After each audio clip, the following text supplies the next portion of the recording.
Well friends, today we're taking a look at the Nuova Jolly Prince 30 Sport cabin, a rib with an overall length of 8.83 meters and a beam of 3.40 meters with inflated tubes, but perfectly trailerable when deflated. We'll now take a walk on board to discover the layout, but you as always remember to like this video and leave your thoughts in the comments. Let's check it out together. At the stern, there are two swim platforms added to the hull, separate from the engines. In this case, the engines are a pair of 300 horsepower Mercury V8s, which also represent the maximum power that can be installed, while the lowest engine is 350 horsepower, available with either a single or twin engine. On the left, there's a boarding ladder added directly to the deck, with a double grab handle to make it easier to exit the water. Of course, another can also be installed on the opposite side for two completely independent stern areas. Notice the spaciousness of the engine compartment, which is completely covered by this Italdeck covered platform. This provides maximum grip, minimizes maintenance, and even allows for good temperature management despite the darker color. Furthermore, this platform can be raised using the optional hinge to allow for full engine tilt, or you can choose to remove it entirely.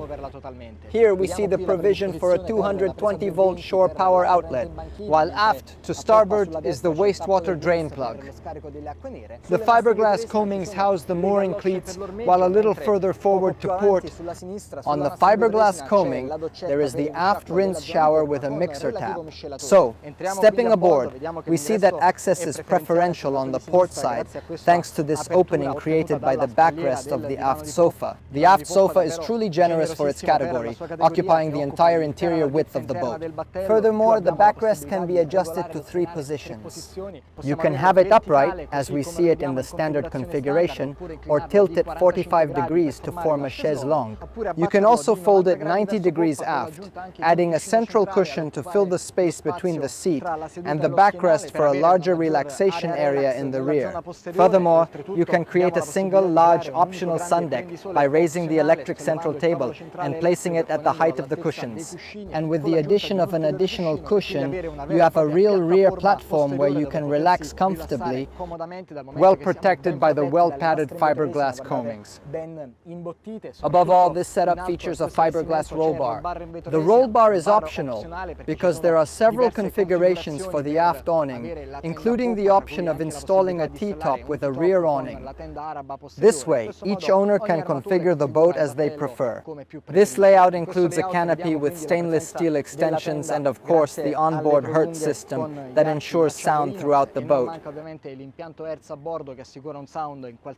It also features convenient storage pockets to keep everything you need within easy reach.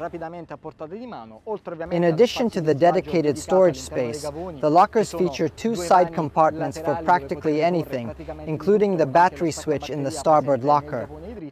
The aft locker, in addition to the traditional storage space, also houses the batteries, systems, and bilge pump for any maintenance. The seating area is centrally located, allowing for double access on both sides. In this setup, an hatch for the refrigerator motor is located behind the seat. The refrigerator is positioned in front of the driving seat, but you can also choose the opposite configuration, with the refrigerator facing aft and the engine inspection hatch underneath the driving position. Look, behind the helm seat is this grab handle, which provides a firm grip and protection while moving around the boat, because look, there's a generous amount of fiberglass. In the stern area, we're protected by the coamings, but then the fiberglass continues, so all the way up to the helm station, we're well protected inside, because the fiberglass reaches up to my knee. Behind the seating block, there is the outdoor kitchen. This outdoor kitchen has an optional hob. In this setup, we have a single burner, but we can also have a double one, or request an induction hob, provided of course that you have an inverter on board. On the port side, there's a sink with a stand that can also be used as a cutting board. This gives us an outdoor area where we can literally cook on board. We then arrive at the helm station. We see that the seat features a two-seater sofa with a fixed backrest, as well as an integrated headrest, and of course an adjustable bolster. This way, both the captain and co-pilot can choose their preferred configuration, either in a traditional seating position or in a comfortable lumbar position, allowing them to place their feet on the structural step below, thus raising their vantage point. I therefore take the helm. I see that it's easily reachable in front of me. I have no problem even managing the throttles, and the rest of the dashboard is fully configurable upon request.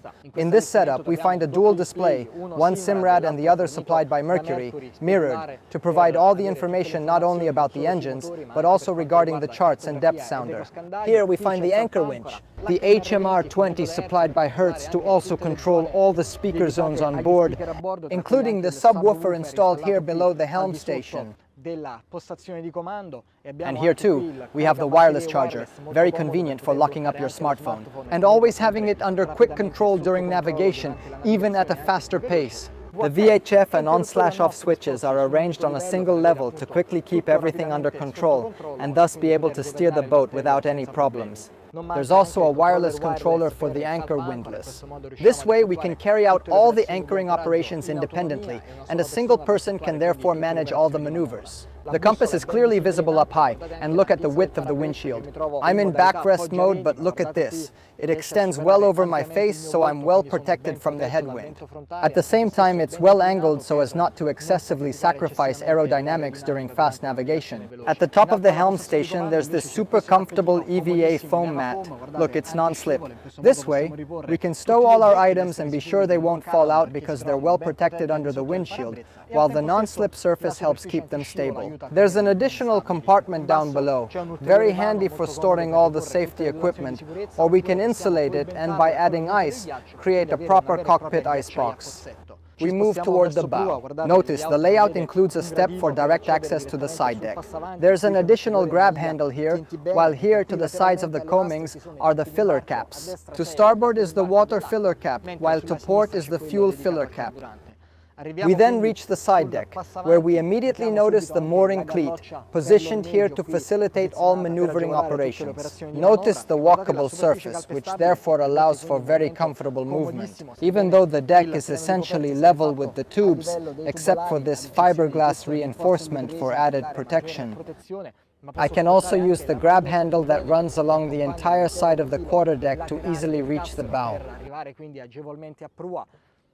Really immense bow. Look, it's completely covered in cushions. This way we have a single very large sun deck, well protected by the grab handles, which are actually lowered guardrails installed on the fiberglass.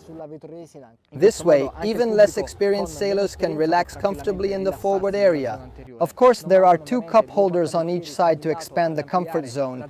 And look, in front of the console we also find the shield that forms a real structural chaise longue with a dedicated headrest. This way we can choose the configuration we prefer. And look also at the ease of movement in this bow area, which therefore allows you to access directly to the bow. The bow roller is also made of fiberglass, unobstructed, and also covered in EVA foam. This makes it very easy to get on and off when mooring in the bow, with of course double cleats on each side. Furthermore, by folding down the forward upholstery, you can access the winch compartment. The winch is well positioned underneath, with the anchor inserted inside the hawse hole. Lifting the hatch not only provides access to the winch itself, but also provides plenty of storage space for fenders or lines, for example. We can optionally request a shower for rinsing in the bow area, as well as a camera to monitor all anchoring operations directly from the helm station. This way, as I mentioned, a single person can be completely independent in any maneuver. But now let's return to the stern and enter the cabin. The cabin entrance is on the port side of the helm station. You see, we have a first hatch that raises via a dedicated actuator, while the lower portion slides on a rail to provide greater privacy, while also allowing full ventilation inside the cabin. As we enter, we immediately see two steps to reduce the height difference, leading to the central hallway.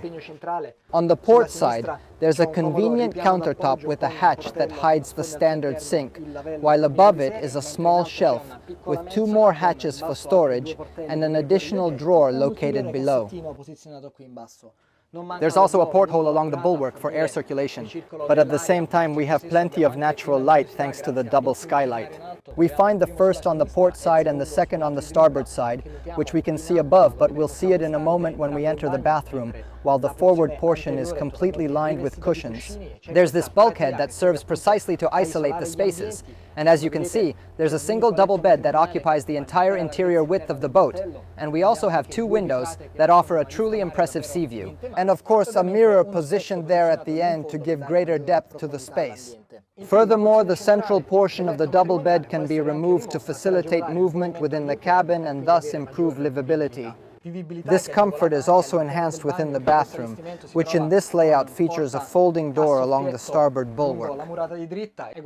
Look, by opening the door, we can literally isolate the space. This creates a seamless continuity between the hallway and the toilet. We also have a skylight here. As we've seen, the porthole provides a single air circulation with the porthole on the opposite side. This way, we can utilize the entire main portion of the cabin, while simultaneously ensuring privacy in the sleeping area. Of course, there are also several storage hooks positioned high up here, an additional mirror with keys to access the console's internal contacts, and an additional cabinet positioned here, precisely in the bathroom area.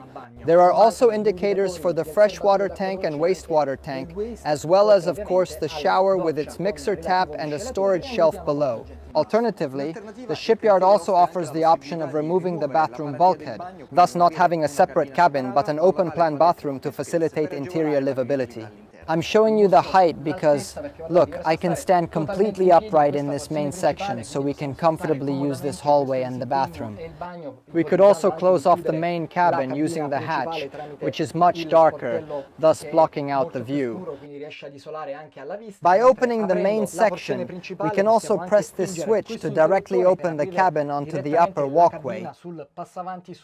This creates a true continuity between the bow and stern areas, because there's full air circulation. And look, I can even keep this rear section, the lower part of the cabin, closed, giving me complete privacy. While above, we leave the companionway completely raised, thus creating a single air circulation system that allows this cabin to be fully enjoyed for cruising, even on hot summer days, without the need for air conditioning. So dear friends, this is the Nuova Jolly Prince 30 Sport cabin. As always, if you enjoyed the video, please subscribe to our YouTube channel and Facebook page. Leave a like and tag people you think might be interested. And as always, we'll see you here on the C Team for all the upcoming videos.